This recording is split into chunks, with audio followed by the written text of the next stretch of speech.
गमती जमती सुद्धा निसर्गात आहेत. आता आपण जनरली आपल्या इकडं माणसांच्या मध्ये बरेच काही तुमच्यात भांडणं झाली, काय झालं तर जनरली आपण म्हणतो बुक्कीत दात पाडेन, बरोबर आहे की? हा? तर इथं दात पाडायला बुक्की वगैरे वापरायची गरज नाही. ही दातपडी आहे. ही वनस्पती जी आहे ही दातपडी आहे. रामाटा असं सुद्धा एक मराठी नाव आहे.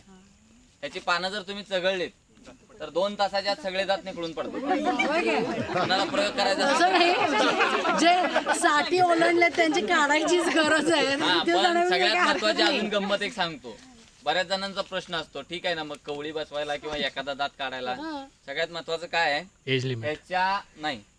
ह्याच्या रसामध्ये टिश्यू स्वेलिंग एन्झाईम्स आहेत, म्हणजे पेशी सुजवणारे घटक आहेत.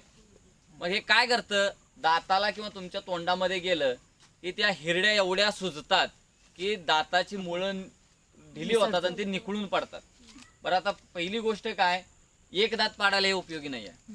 म्हणजे सगळं जर दात पाडायचे असतील तर हे लावून चालतं, पण अशा अवस्थेत सुद्धा त्याचा रस जर तुमच्या घशामध्ये उतरला आणि घशामध्ये रस गेला तर काय होतं, पेशी सुजणारे घटक आहेत त्यामुळे तुमचा घसा सुजतो आणि घसा एवढा सुजतो की तुम्हाला श्वास घेता येत नाही आणि तुम्ही दाताच्या ठिकाणी तुम्ही पडता. त्यामुळे डॉक्टर चांगला, फक्त ठीक आहे औषधी वनस्पती म्हणून जंगलात गेल्यानंतर काही गोष्टी पाळायच्या असतात, चांगलं दिसते किंवा चुकून तोंडात घातलं काय तर यानं दात पडू शकतात. रामाटा का म्हणतात, रम्माटा खाल्लाय कोणी?